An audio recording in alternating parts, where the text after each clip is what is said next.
우리 성경 말씀 사도행전 10장 9절부터 16절까지 말씀 보겠습니다. 이튿날 그들이 길을 가다가 그 성에 가까이 갔을 그때에 베드로가 기도하려고 지붕에 올라가니 그 시각은 제6시더라.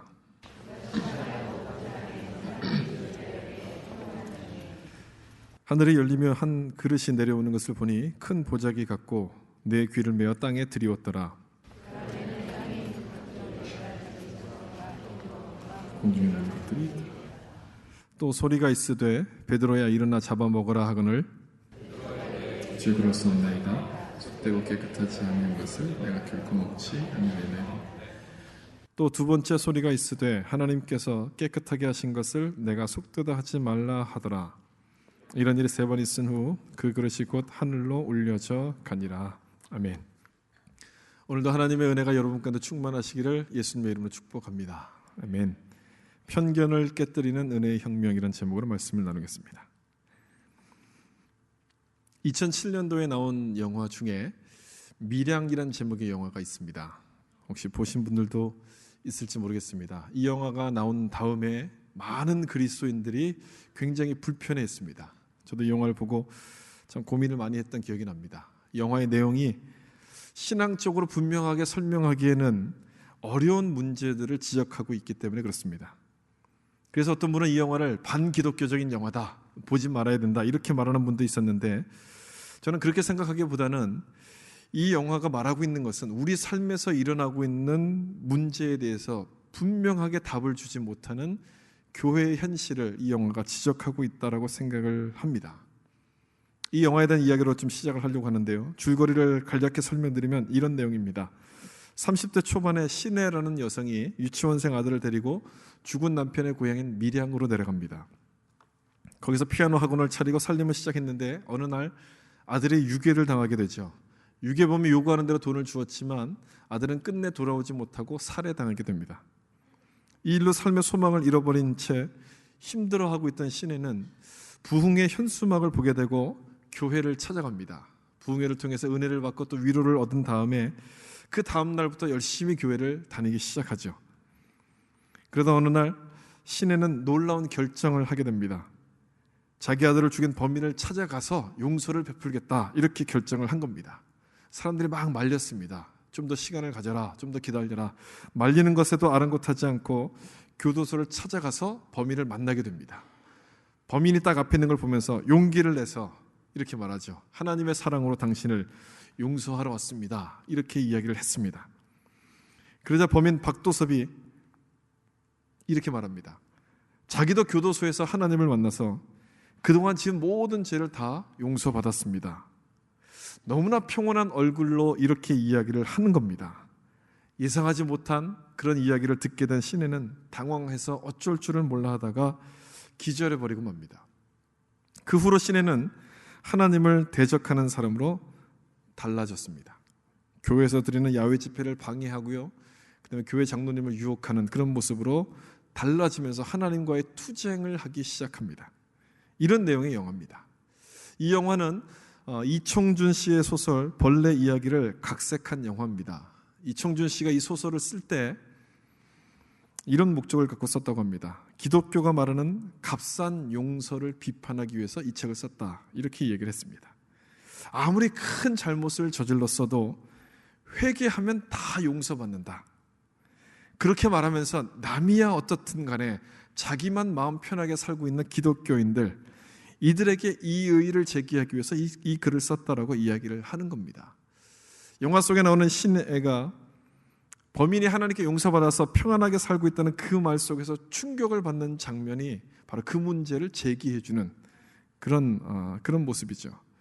저런 흉악한 죄를 저질렀음에도 불구하고 회개하면 다 용서받는 것인가? 저런 살인자를 정말 하나님께서 용서하시는 것인가? 이 질문을 좀 같이 생각해 보자고 영화에 대한 설명을 좀 길게 드렸습니다. 여러분, 정말 회개하면 다 용서해 주시는 겁니까? 정말 그런 겁니까? 그렇다면 죄 짓고 회개만 하면 되는 것입니까?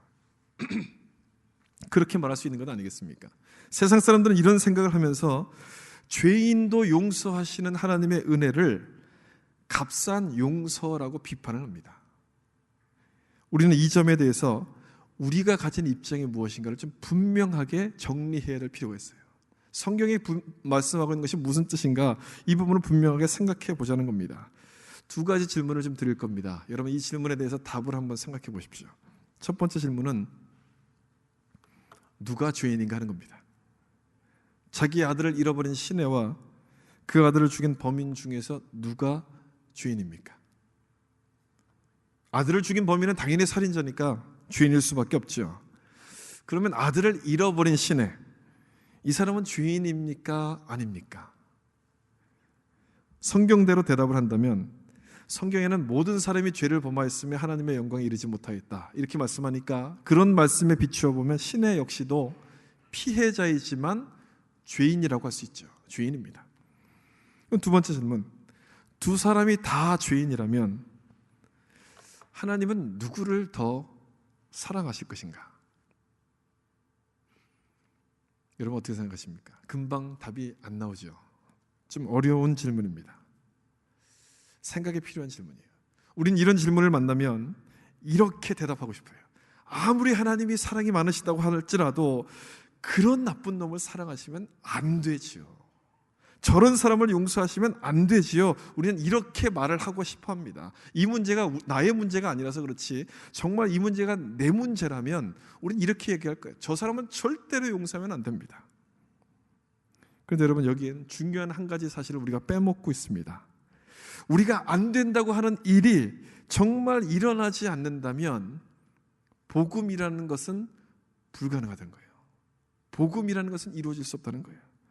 그런 나쁜 사람을 용서하지 못한다면 복음이라는 것은 굿뉴스가 아니라 배드뉴스가 되는 거예요. 복음은 사라져버리고 율법만 남게 되는 거예요. 사람을 정죄하고 비판하는 율법만 남게 되는 것이죠. 우리가 은혜를 베푸는 것을 어렵게 느끼는 이유가 바로 이것 때문에 그런 겁니다. 죄인은 벌을 받아야 한다, 이런 율법적인 생각 때문에 그런 거예요. 저런 사람에게는 용서가 아니라 심판이 필요하다, 이런 생각을 하기 때문에 그런 거예요. 그런데 문제는 이런 생각을 하는 동안 나는 죄인이 아니라고 생각을 하고 있다는 겁니다. 이게 문제예요. 나는 죄인이 아니고 저 사람만 그저 벌받아야 될 죄인이라고 생각을 하고 있다는 겁니다. 편견이죠, 편견. 이것이 편견입니다. 한쪽으로 뭔가 치우쳐버린 생각. 하나님의 은혜를 누리고 그 은혜를 베푸는 자들이 되기 위해서는 이런 편견을 깨뜨려야지만 가능한 거예요. 이 편견의 벽을 넘어서야지만 하나님이 주시는 은혜를 감사할 수 있고 이 은혜를 우리가 누릴 수 있게 된다는 것입니다. 오늘 본문의 말씀이 바로 그런 내용들을 설명합니다. 베드로의 편견을 깨뜨리셔서 복음의 은혜가 온 세상에 흘러갈 수 있도록 만드시는 하나님의 은혜의 혁명에 대해서 주님이 오늘 말씀하고 계세요. 9절 말씀을 보시면 이렇게 돼 있죠. 그때 베드로가 기도하려고 지붕에 올라가니, 베드로가 기도하는 중에 환상을 하나 보게 되는데 하늘로부터 보자기 같은 것이 내려오는 것을 보게 됩니다. 그 안에는 뭐가 들어있었냐면 12절에 땅에 있는 각종 네 발 가진 짐승과 기는 것과 공중에 나는 것들이 있더라. 그 보자기 속에 이런 짐승들이 들어있었어요. 이런 것 아니었겠습니까? 뭐 도마뱀이나 또는 박쥐나 곤충 같은 것들, 이런 것들이 그 안에 가득 들어있었습니다. 율법에서 먹지 말라고 금지한 동물들이었습니다. 베드로는 반사적으로 이걸 보는 순간 뒤로 물러섰겠죠. 이런 짐승은 만지기만 해도 그날 하루는 격리되는 겁니다. 하루 종일 따로 가 있어야 돼요. 이런 것을 알았기 때문에 반사적으로 피했을 겁니다. 더 큰 문제가 벌어지죠. 이것을 주님께서 먹으라고 말씀하시는 거예요. 13절에 보면 또 소리가 있을 때 베드로야 일어나 잡아 먹으라 하거늘, 잡아 먹으라. 요 부분을 영어 성경에서 뭐라고 되어 있냐면 kill and eat라고 되어 있어요. 죽여서 먹으라는 거예요. 만질 수도 없는 짐승인데 어떻게 이걸 죽입니까? 또 이걸 어떻게 또 먹을 수 있겠습니까? 안 되죠. 먹을 수 없죠. 베드로는 못 먹겠습니다라고 완강하게 버티죠. 14절 말씀 보면 베드로가 이르되 주여 그럴 수 없나이다. 못 먹는다는 거예요. 속되고 깨끗하지 아니한 것을 내가 결코 먹지 아니하였나이다. 지금까지 자기가 그렇게 지켜온 것처럼 자기가 배운 대로 율법에서 부정했다고 하기 때문에 먹을 수가 없다고 말하는 겁니다. 자기 생각이 옳다고 하면서 물러서지를 않는 것이죠. 그때 하나님께서는 이런 말씀을 베드로에게 하십니다. 15절, 우리 여기 나와 있는 말씀 우리 같이 한번 읽어보겠습니다. 하나님께서 깨끗하게 하신 것을 하지 말라 하더라. 이 말씀을 베드로에게 주셨어요. 여러분 이 말씀을 보시면 베드로의 생각이 지금 옳은 겁니까? 옳지 않은 것입니까? 옳지 않다는 얘기예요. 베드로의 생각이 틀렸다는 겁니다. 잘못된 편견을 지금 베드로가 가지고 있다는 것을 하나님이 지적하시는 말씀이에요. 이 환상이 3번을 반복한 다음에 이제 없어지게 되는데 그 다음 더 큰 문제가 생겼습니다. 이번에는 베드로에게 이방인이 찾아오게 된 겁니다. 유대인들에게 이방인이라고 하면 상종할 수 없는 사람들입니다. 상종해서도 안 되는 사람들이에요. 율법에서는 이방인의 집에 가는 것조차 금하고 있고요, 이방인과 대화하는 것조차도 금하고 있습니다. 유대교 남자들은 아침마다 일어나면 이런 기도를 가장 먼저 드렸다고 합니다. 나를 이방인 되지 않게 하시고 노예 되지 않게 하시고 여자 되지 않게 하신 하나님께 감사합니다. 이 기도를 아침마다 드렸대요. 이방인에 대해서 어떤 생각을 갖고 있는지 우리가 알 수 있는 부분이죠. 그런 이방인들이 지금 베드로를 찾아온 거예요. 로마의 백부장이었던 고넬료가 보낸 그런 사람들입니다. 이 사람들이 가서 이제 베드로를 우리 집으로 좀 모시고 와라 이렇게 보낸 그런 종이었어요. 여러분 지금 이 상황이 어떻게 전개되고 있는 건지 좀 이해가 되십니까? 이 부분을 잘 파악하셔야 돼요.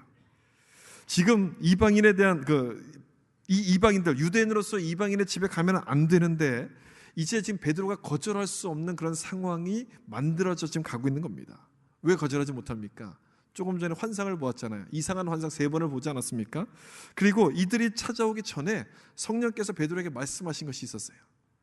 2 사람이 찾아올 텐데 그 사람들이 오면은 의심하지 말고 따라가라 이렇게 말씀을 하셨습니다. 찜찜한데도 안 따라갈 수가 없는 상황인 거예요. 따라가자니 이상하고 안 따라가자니 하나님 말씀하신 것이 있고 이런 상황에 지금 처한 것이죠.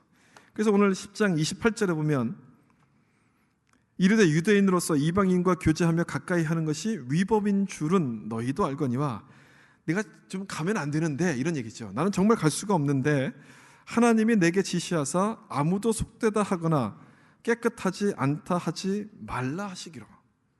지금 어떻게 돌아가는 상황인지는 모르겠지만 하나님이 자꾸 내 등을 떠밀려서 나는 어쩔 수 없이 간다. 지금 이렇게 얘기하는 거예요.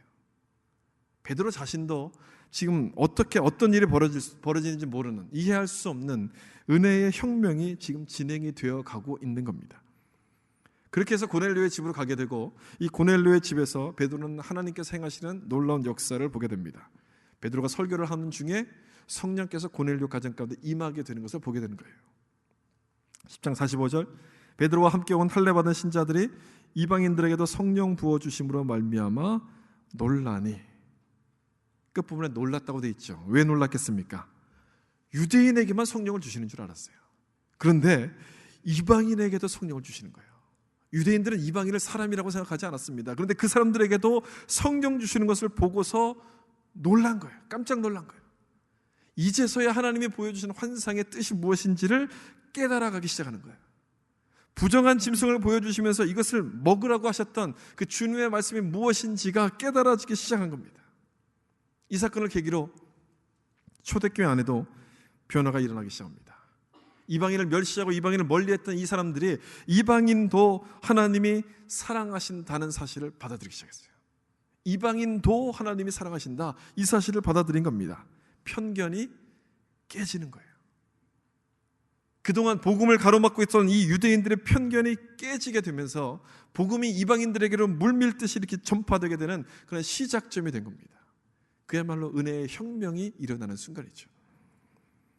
혁명이라는 것은 기존의 전통과 가치관을 깨트리고 새롭게 세우는 일을 혁명이라고 합니다.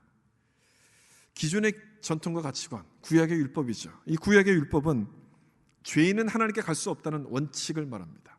죄인은 하나님께 갈 수 없다. 이 부분을 한마디로 잘 설명한 우리 필립 얀시라는 분이 한마디로 설명했는데 불량품 사절 이렇게 설명했습니다.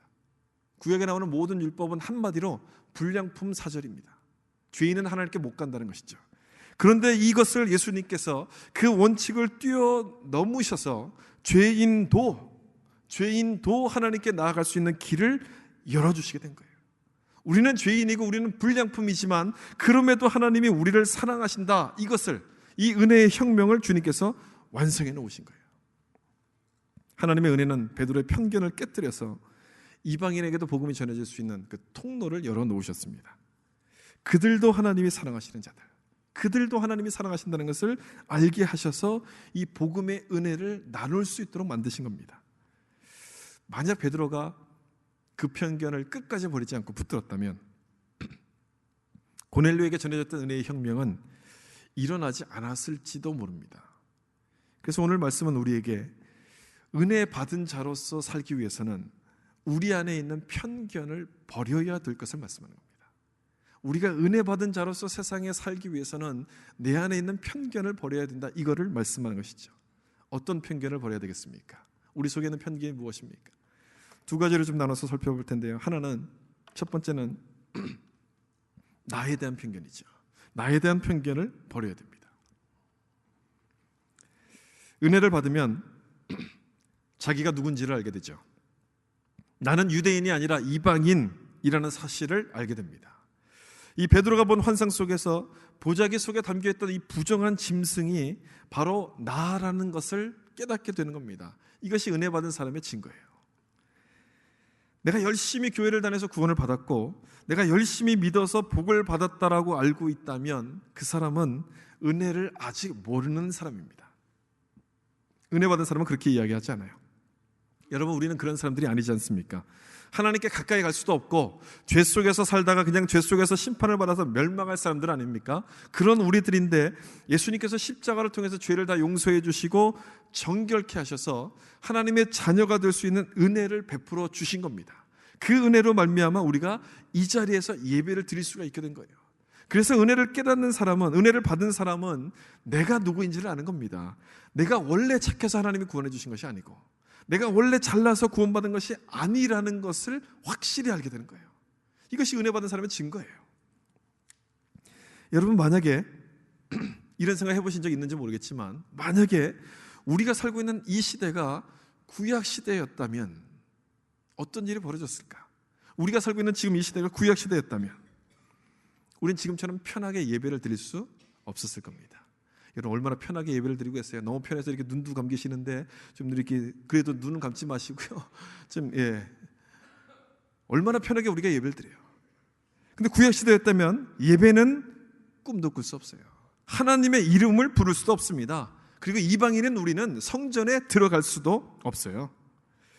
구약 시대의 성전은 이방인들은 들어갈 수 없고 유대인만이 들어가는 곳이에요. 이방인은 절대 그 안에 들어갈 수 없어요. 여기 그림에도 보듯이 구약시대의 성전은 아직 건물을 짓기 전이었기 때문에 천막을 쳤습니다. 성막이라 부르죠. 그 성막의 주변에는 이렇게 울타리가 쳐져 있습니다. 이 울타리에는 이방인이 접근 금지라는 뜻입니다. 죄 있는 사람은 들어갈 수 없다는 뜻이에요. 그저 멀리서만 바라보면서 그냥 만족하고 끝내야 되는 그런 것이 바로 이 성막, 성전이었어요. 신약시대로 넘어오면서 이 성막이 이제는 건물을 짓게 되면서 조금 더 확대가 됐죠. 그러면서 조금은 여유가 생겼습니다.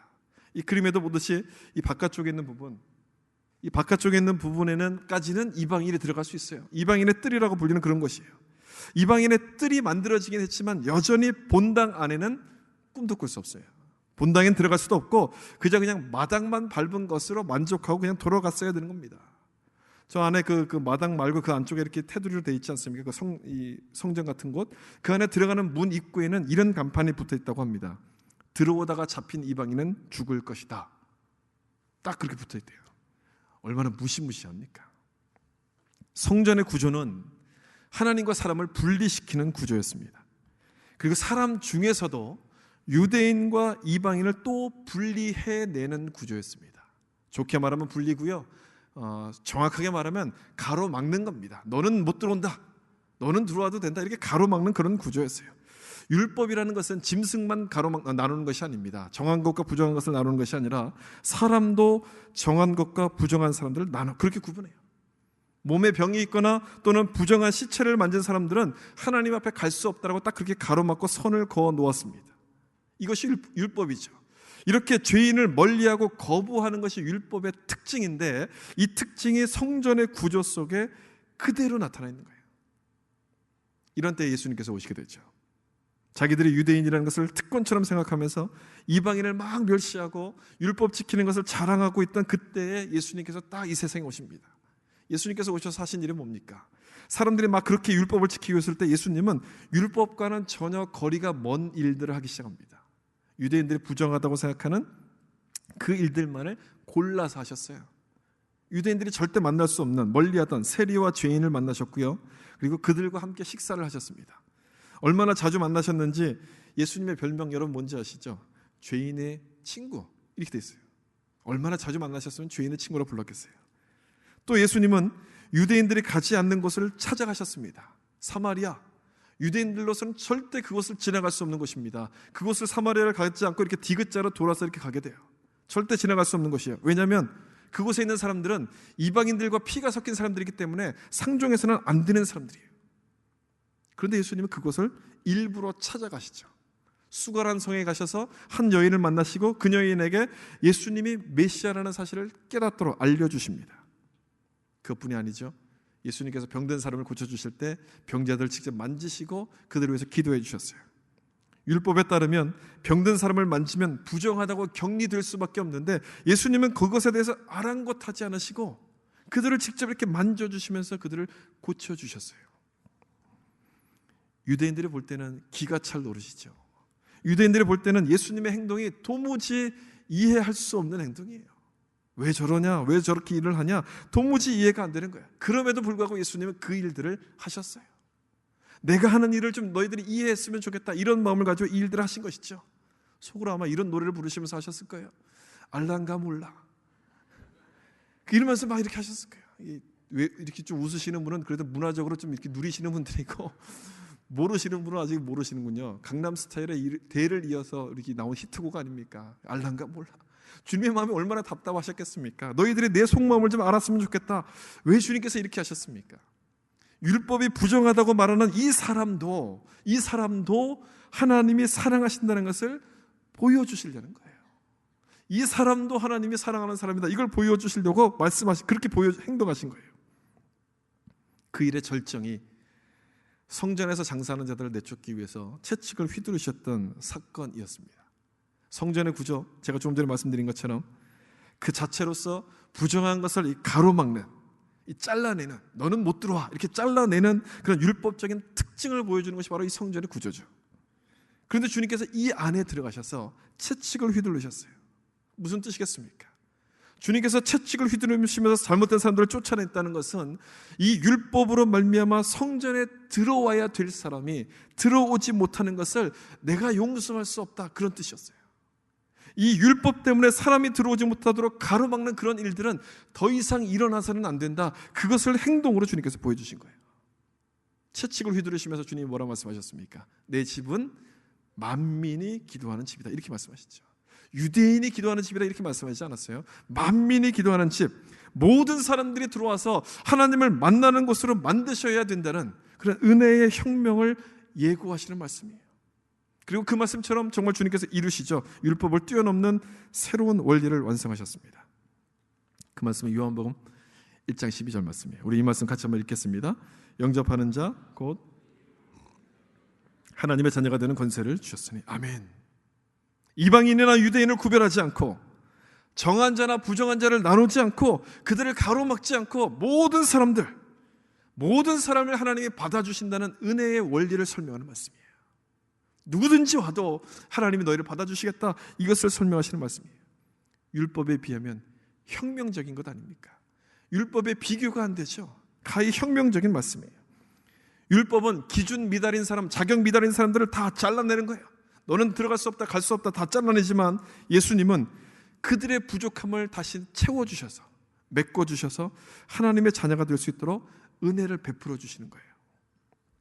이방인이나 죄인이나 어느 누구를 가리지 않고 누구든지, 주님을 믿으려고 하는 사람은 누구든지 다 하나님을 만날 수 있는 자격을 우리에게 주신 거예요. 이 은혜를 통해서 우리가 하나님의 자녀가 된 것이고 이곳에서 예배할 수 있는 그런 성도가 된 줄로 여러분 믿으시길 바랍니다. 여러분이 아무리 모태신앙이라고 해도, 아무리 3대째 4대째 예수 믿는 집안에서 태어났다고 할지라도 우리는 유대인이 아닙니다. 우리는 유대인이 아니에요. 우리는 이방인이에요. 태어날 때부터 이방인이었고 태어날 때부터 이류 인생이었어요. 하나님이 먼저 선택하신 그런 선민이 될 수 없는 사람들입니다. 자격 미달인 사람들이에요. 그런 우리들인데 우리가 어떻게 이 자리에 앉아서 하나님을 아버지라고 부릅니까? 우리가 어떻게 이 자리에 앉아서 하나님께 예배를 드릴 수 있게 된 것입니까? 주님께서 베풀어 주신 은혜 때문 아니에요. 주님이 베풀어 주신 은혜 때문이죠. 주님께서 우리에게도 구원의 문을 활짝 열어주셨기 때문에 우리도 유대인들처럼 선택받은 하나님의 자녀가 된 건 아니겠습니까? 이 말씀을 잘 설명해 주는 성경 구절이 히브리서 10장 19절이에요. 여러분, 이 말씀도 우리 같이 한번 읽어보겠습니다. 그러므로 형제들아, 우리가 예수의 피를 힘입어 성소에 들어갈 담력을 얻었나니. 아멘. 거기까지. 성소에 들어갈 담력을 얻었나니. 성소가 여러분 어디입니까? 성소, 성전. 성전이 어떤 곳이에요? 유대인 남자들만 들어가는 곳이 성전 아니에요. 이방인은 성전에 들어갈 수 없어요. 감히 우리는 그 안에 들어간다는 것을 생각도 할 수 없는 그런 곳입니다. 그런데 성전을 마당만 밟고 돌아가는 것으로 만족해야 되는 우리들이었는데, 여기 말씀 보니까 성소에 들어갈 담력을 얻었다. 담대히 들어갈 수 있게 된 것입니다. 왜 그렇습니까? 뭐 때문에 이렇게 됐어요? 예수의 피를 힘입어. 예수의 피. 십자가에서 흘리신 예수님의 보혈로 말미암아 우리가 들어갈 수 있게 됐다는 겁니다. 더 이상 우리가 죄인이 아니라 하나님께서 인정하시는 의인으로서 우리를 받아주시게 됐다는 거예요. 그래서 우리는 언제든지 하나님을 만날 수 있는 그런 특권을 받은 사람이 된 거예요. 유대인과 똑같이 우리도 하나님의 자녀가 될 수 있었던 거예요. 또 한 구절 보세요. 히브리서 4장 16절. 그러므로 우리는 긍휼하심을 받고 때를 따라 돕는 은혜를 얻기 위하여 은혜의 보좌 앞으로 담대히 나아갈 것이니라. 아멘. 감히 상상할 수 없는 일이 벌어지게 된 것이죠. 하나님이 계신 보좌 앞으로 나아간다는 것, 불가능한 일이었죠. 죄인인 우리는 절대 갈 수 없는 그 불가능한 일인데 가능해졌다는 겁니다. 어떻게 가능해졌느냐? 16절 앞부분에 있듯이 우리는 긍휼하심을 받고 은혜를 받았다는 거예요. 이 은혜로 말미암아 나아갈 수 있게 된다는 거예요.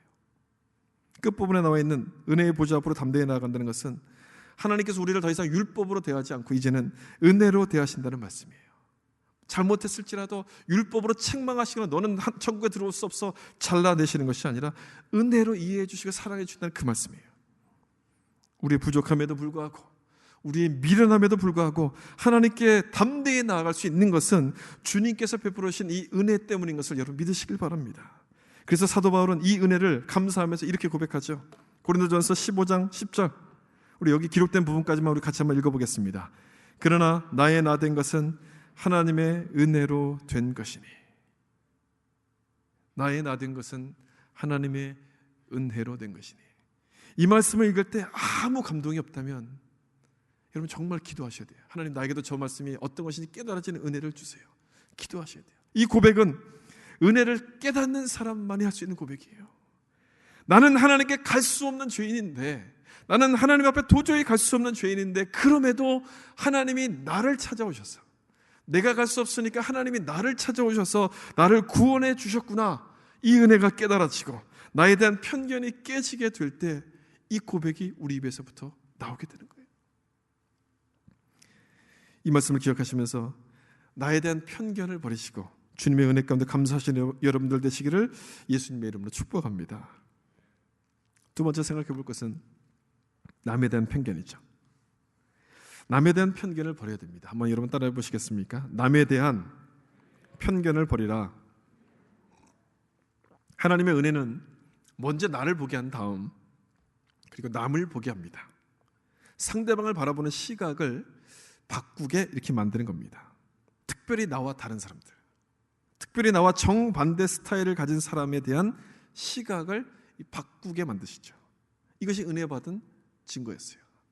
저도 예전에 이 목회 초년병일 때는 이게 좀 잘 안 됐어요. 그래서 막 설교할 때 잘 못 들으시고 막 이렇게 주무시고 막 하시는 분들 볼 때 피곤한 일이 있었겠지, 뭐 급한 일이 있어, 이렇게 이해가 안 되고요. 왜 이 중요한 말씀을 하는데 왜 안 들을까? 막 이런 생각이 있었어요. 은혜를 받고 보면 이해가 되는 거죠. 그런 분들. 우리 주변에는 여러 종류의 사람들이 있어요. 나를 좋아하는 사람들도 있지만 시기하고 미워하는 사람도 있습니다.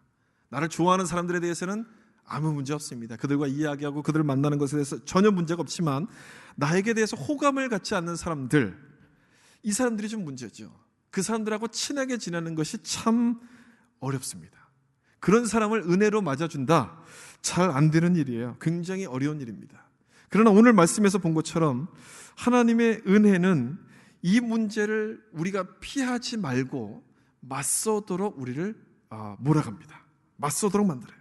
이 문제 가운데 맞서도록 하나님의 은혜가 우리를 만들어가고 있어요.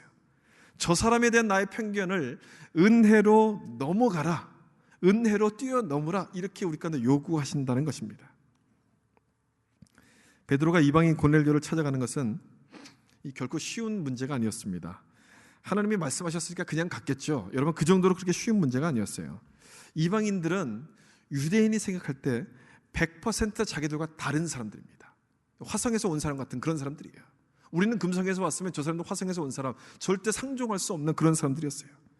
어떤 유대인 랍비는 이방인을 만드신 이유를 이렇게 얘기했습니다. 지옥의 땔감으로 쓰기 위해서 이방인을 만든 것이다.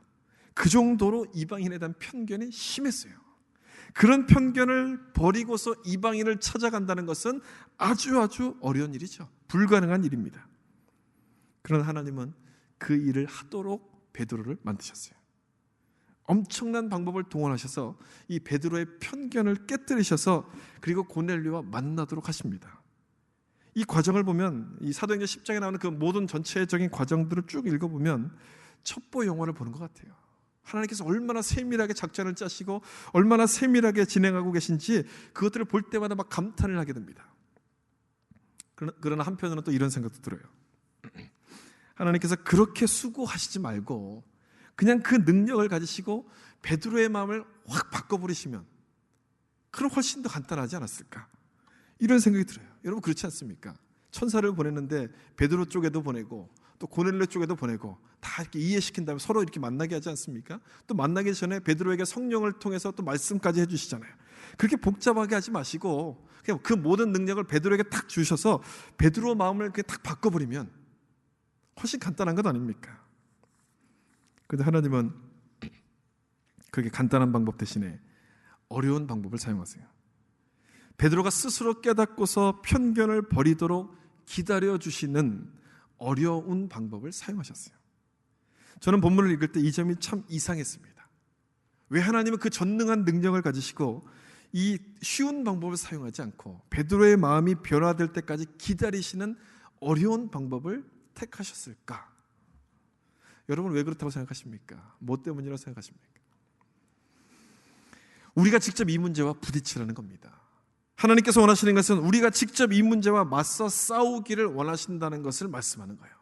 내가 직접 이 문제와 부딪혀서 이 문제를 해결할 것을 주님이 원하신다는 거예요. 나를 힘들게 하는 사람이 있을 때 우린 이렇게 기도하지 않습니까? 하나님, 저 사람 좀 어떻게 해주세요. 우린 이렇게 기도해요. 하나님, 저 사람 좀 어떻게 해주세요. 그러나 하나님께서 원하시는 것은 그 사람을 변화시키는 것보다 우리가 직접 그 사람을 품을 수 있도록 그 사람에 대한 편견을 버리는 방향으로 우리를 도와주시는 거예요. 이것이 하나님의 뜻이에요. 이런 방식으로 하나님이 우리를 도와주세요. 여러분, 무슨 말인지 이해가 되시죠? 그 사람을 어떻게 바꾸는 것보다도 내 마음을 바꿔서 저 사람에 대한 편견을 깨뜨리시도록 도와주시는 것이 하나님의 방법이에요. 오늘 말씀에 그 과정을 아주 생생하게 보여주고 있습니다. 하나님은 베드로의 마음을 직접 이렇게 움직이시지 않고 그렇게 할 수 있도록 모든 필요를 다 지원하고 계세요. 환상을 보여주시죠. 그리고 고넬료의 종이 도착하기 전에 성령을 통해서 따라가라고 말씀해 주세요. 베드로가 이 문제를 피하지 않도록, 피할 수 없도록 모든 상황을 다 이렇게 준비해 두시는 겁니다. 너가 이 문제와 맞서 싸워서 이 문제를 이겨라, 그렇게 할 수 있도록 모든 것을 다 만들어 놓으시고 자꾸 앞으로 이렇게 밀어 놓으시는 거예요. 뒤로 도망가지 않도록 밀어 놓으시는 거예요. 난 저 사람만 생각하면 모든 게 미워, 모든 게 싫어. 그런데도 주님은 자꾸 그 사람을 생각나게 하시죠. 자꾸 그 사람을 기억나게 하시고 보게 만드시는 거예요. 저런 사람은 하나님이 절대로 사랑하실 수 없어, 사랑하지 않을 거야, 이렇게 생각하고 있는 우리의 편견을 버리고 저 사람도 하나님이 사랑하셔, 이렇게 되도록 우리를 자꾸만 이렇게 밀어붙이시는 거예요. 그 문제가 해결될 때까지 우리가 도망가지 못하도록 자꾸 뒤에서 이렇게 우리를 몰아가시는 거예요. 어떻게 보면 예수 안 믿을 때 훨씬 더 편했던 것 같아요. 은혜를 모를 때가 훨씬 더 편했던 것 같아요. 예수 안 믿을 때는 이런 고민을 할 필요가 없지 않습니까? 그냥 내 성질 건드리는 사람 만나면 그냥 한바탕 그냥 욕을 퍼붓고 마면 끝 아닙니까?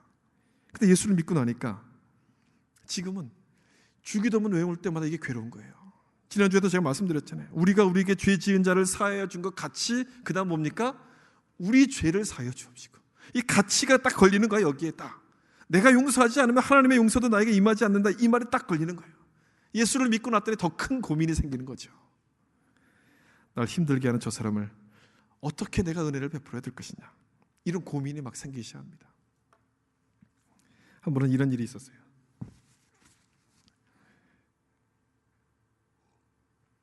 주일날 사용하고 있는 이 프로젝터를 구입하려고 스테이플스에서 전화를 했습니다. 오래전에 있었던 일이에요. 곧 갈 테니까 물건을 좀 하나 홀드해달라 이렇게 부탁한 다음에 전화를 끊고서 바로 갔는데, 그 물건을 다른 사람이 사가려고 이제 딱 들고서 이제 계산대 앞에 서 있는 거예요. 그래서 종업원에게 저 물건은 내가 전화로 지금 얘기해서 홀드해달라고 부탁했던 거다, 그렇게 얘기했더니 자기는 모른다는 거예요. 자기가 전화를 안 받았으니까 모른다는 거예요. 옆에 매니저가 있어서 물어봤어요. 그랬더니 저 사람이 먼저 전화했다는 거죠. 그렇게 말하니까 제가 할 말이 없잖아요. 제가 먼저 전화했는지 그 사람이 했는지 모르니까 할 말이 따질 수가 없잖아요. 그래서 그럼 또 다른 물건이 있냐 물었더니 그게 마지막이래요. 그게 세일을 한 거였거든요, 특별히. 그래서 전화로 부탁까지 했는데 마지막이었다는 거예요. 이 슬슬 화가 나는 거죠. 그러면 나랑 통화했던 사람은 어디 있냐 물어봤더니 저쪽에 있는데 오늘 처음 나와가지고 이제 일을 배우는 사람이다, 이렇게 얘기를 하는 겁니다. 어이가 없잖아요. 그래서 가만히 있었더니 이 매니저가 미안했는지 막 여러 군데 이렇게 찾아보고 다른 브랜치에 있으니까 거기 가서 사라, 이렇게 얘기를 해주는 거예요. 그러면서 혹시라도 가다가 물건이 팔릴 수도 있으니까 여기서 돈을 내고 그곳에서 물건을 찾아가라, 이렇게 얘기를 해준 거예요. 그래, 좋다. 뭐 화낼 필요가 있냐? 참자. 그리고 돈을 내고 영수증을 받아서 이 다른 브랜치로 갔어요.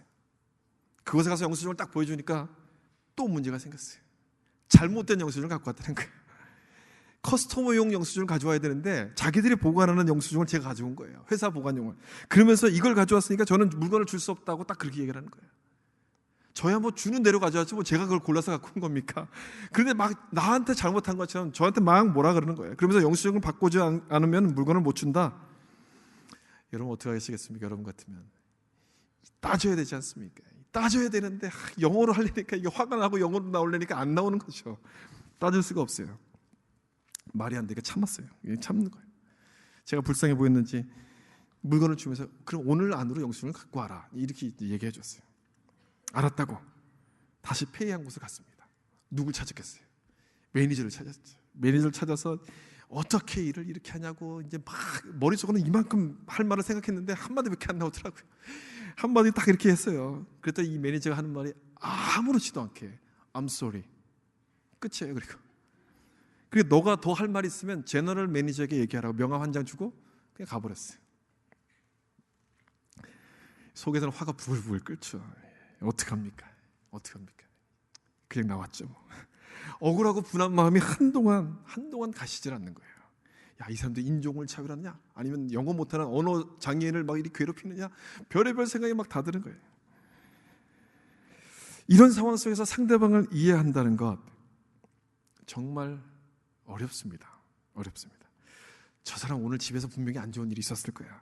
안 좋은 일이 있었나 보다. 원래는 저런 사람이 아니겠지. 이런 생각에 절대 안 들어요. 이런 생각이. 여러분 목사라고 해서 뭐 이런 때는 뭐 저당적으로 이렇게 용서가 되고 화해가 되고 그런 건 아닙니다. 똑같습니다. 저도 마찬가지예요. 다를 바가 하나도 없어요. 나에게 피해를 주고 나에게 어렵게 만든 사람에게 은혜를 베푸는 것은 정말 힘든 일이에요. 안 되는 일이에요. 괴로운 일이에요. 그런데 여러분 더 큰 괴로운 문제가 뭔지 아십니까? 하나님께서 그 일을 우리에게 요구하신다는 거예요. 이게 더 큰 문제예요. 이게 하나님이 그것을 우리에게 요구하신다는 거예요. 저런 사람은 혼이 좀 나야지 정신 차리지 은혜를 베풀 만한 가치도 없는 사람이야 라고 이렇게 생각하고 있는 우리들에게 하나님께서 말씀하시는 것은 뭐냐면 저 사람도 내가 사랑하는 사람이다. 주님 그렇게 말씀하신다는 거예요. 저 사람에 대한 편견을 깨뜨릴 것을 주님이 요구하신다는 거죠. 여러분 이 말씀을 다시 한번 보세요. 사도행전 10장 15절 말씀. 우리 같이 한번 뜻을 생각하시면서 읽었으면 좋겠습니다. 시작. 하나님께서 깨끗하게 하신 것을 내가 속되다 하지 말라 하시더라. 저 사람은 벌받아서 마땅해. 교회에 올 자격도 없는 사람이야. 이렇게 생각하는 우리에게 주시는 하나님의 말씀이 바로 이 말씀이에요. 편견을 깨뜨리라는 거예요. 잘못했으면 당연히 벌을 받아야지라고 생각하고 있는 이 율법의 원리만을 갖다 대고 있는 우리들을 향해서 그렇게 하지 말고 은혜의 원리를 사용하라. 주님께서 이것을 우리에게 말씀하는 거예요. 내가 보기에는 저 사람이 자격 미달이고 기준 미달처럼 보이지만 주님께서 그 사람을 보실 때는 어떻다고 말씀하십니까? 여기 있는 말씀처럼 보면 그 사람도 깨끗한 사람이라고 주님 말씀하시는 거예요. 내가 보기엔 그렇지만 주님 보실 땐 그 사람도 깨끗하다는 겁니다. 저 사람도 주님이 사랑하시는 사람이라고 말씀하는 거예요. 계속해서 우리 가운데 은혜를 통해서 주님이 말씀하시는 것은 이 말씀을 기억하면서 이런 상황 가운데 있을 때 뒤로 도망가지 말고 그 문제와 맞서서 스스로 해결하라고 주님이 우리 뒤를 계속 떠미시는 거예요. 이 말씀을 기억하면서 순종할 것을 주님이 우리에게 요구하시는 겁니다. 여러분, 지난주에 용서에 대한 말씀을 나누었습니다. 한 주간 동안 용서 많이 하셨습니까? 용서 많이 베푸셨습니까? 잘 참으셨어요? 어떠셨습니까? 힘들지 않습니까? 괴롭지 않습니까? 이를 악물고 해도 안 되지요. 잘 안 됩니다. 굉장히 힘듭니다. 그때마다 우리는 이 15절 말씀을 기억했으면 좋겠어요. 하나님이 깨끗하다고 한 사람인데 내가 저 사람을 속되다고 말하고 있는 것은 아닌가? 이걸 좀 기억했으면 좋겠습니다. 다시 한번 서두에 말씀드렸던 밀양이란 영화에 나왔던 두 사람을 좀 여러분 떠올려 보십시오. 아들을 잃어버렸던 시내와 그 아들을 죽인 살인자, 이 둘 중에 하나님은 누구를 더 사랑하시겠습니까? 하나님께서 깨끗하다고 말씀하시면 그것으로 깨끗한 겁니다. 우린 더 이상 속되다고 말할 수가 없는 거예요. 우리의 편견을 깨트리는 이 은혜의 혁명이 여러분 가슴 가운데도 불어와서 하나님의 은혜가 무엇인지 깊이 깨닫는 그런 놀라운 축복이 임하기를 예수님의 이름으로 부탁합니다. 말씀을 마치겠습니다. 주님께서 우리에게 편견을 깨뜨릴 것을 요구하시는 것은 우리를 통해서 하나님의 은혜가 세상에 흘러가야 되기 때문에 그렇습니다. 이것이 하나님의 뜻이에요.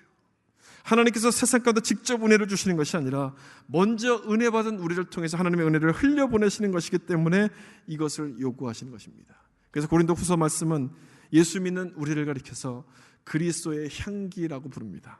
그리스도의 향기. 우리는 세상 가운데 은혜의 향수를 풍겨내는 그런 사람들이라는 거예요. 은혜의 향수를 풍기는 사람들이에요. 그런데 우리의 모습을 돌아보면 그동안 우리가 했던 것은 은혜의 향수를 품어내는 것이 아니라 에프킬라 같은 역할만 했어요.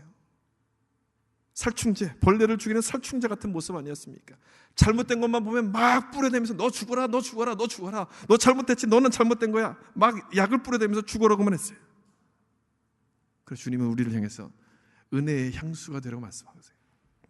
이제는 그런 모습이 아니라 감싸주고 이해해주는 은혜의 향기를 풍기는 사람이 되라고 주님이 우리 가운데 말씀하고 있다는 것입니다. 하나님의 은혜로 내가 산 것처럼 다른 사람들도 이 은혜를 통해서 살아나도록 은혜를 전하는 사람들이 되라고 주님이 오늘 말씀하고 있어요. 이 말씀처럼 우리가 순종함으로 은혜를 베푸는 성도들이 되어야 할 줄로 믿습니다. 여러분, 이 사실을 기억하시면서 이번 한 주간도 은혜의 통로가 되셔서 주님의 사랑을 전하시는 큰 피차 성도가 되시기를 예수님의 이름으로 축원합니다. 같이 한번 기도하겠습니다.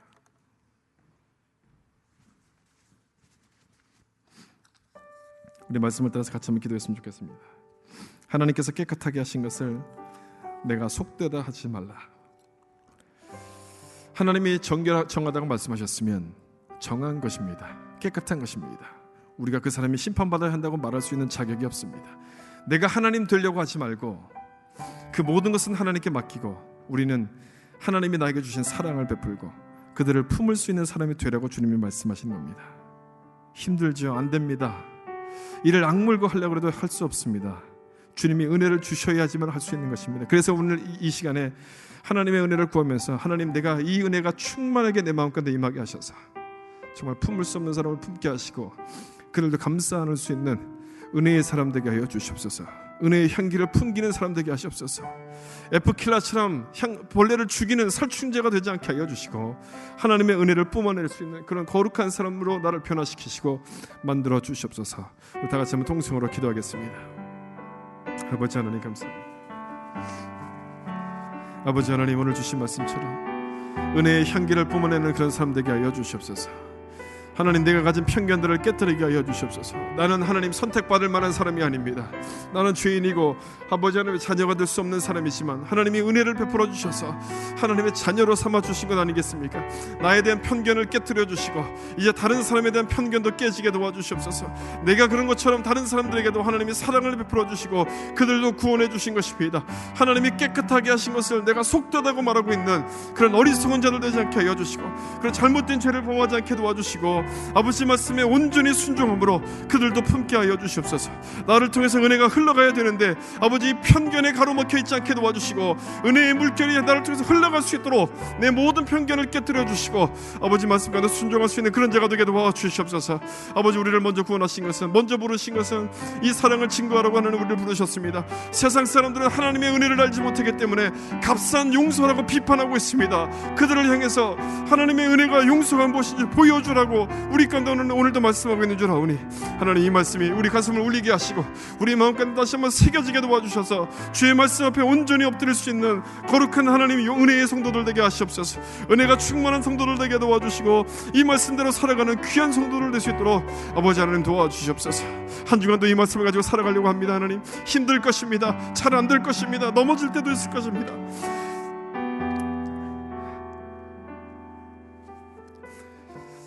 그러나 힘주시는 하나님을 붙잡고 다시 한번 나아갈 수 있게 하셔서 정말 끝까지 감당할 수 있는 그런 자들 될 수 있도록 아버지 도와주시옵소서.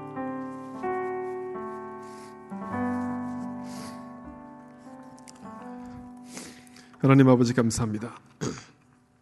오늘 주신 말씀 우리 마음속에 잘 새기게 도와주시고, 하나님께서 깨끗하다고 말씀하신 그 사람들을 우리가 속되다고 말하는 잘못을 범하지 않도록 도와주시옵소서. 우리도 어떤 사람인가를 다시 한번 알 수 있는 은혜 베풀어 주시고, 내가 하나님의 은혜로 살아난 것처럼 저 사람도 내가 은혜를 베풀어서 그 은혜로 살아날 수 있게 하셔서 세상에 보여줄 수 없는 이 놀라운 은혜의 물결, 은혜의 아름다움들이 우리를 통해서 퍼져갈 수 있도록 하나님 도와주시옵소서. 매주마다 이 말씀을 통해서 우리가 은혜를 피하려고 할 때마다 피하지 못하도록 말씀하시는 것을 알게 하셔서 더 이상 뒤로 물러서려고 하지 말게 하시고, 우리가 맞서서 주님이 주시는 은혜와 말씀을 붙들고 맞서게 하셔서 그 은혜의 잘못된 편견의 담을 뛰어넘게 도와주시고, 그러므로 하나님께서 주신 놀라운 축복의 은혜를 경험하고 누릴 수 있는 그런 아름다운 성도들 될 수 있도록 하나님 함께하여 주시옵소서. 우리가 하나님 한 주간도 노력해 보겠습니다. 부족하지만 저희들 가운데 새 힘 주셔서 잘 감당하게 하시고, 다음 주에 우리가 돌아왔을 때는 이 은혜와 이 모든 것들을 간증하며 기뻐할 수 있는 그런 아름다운 역사들이 우리 삶에서 하나님 일어날 수 있도록 축복하여 주시옵소서.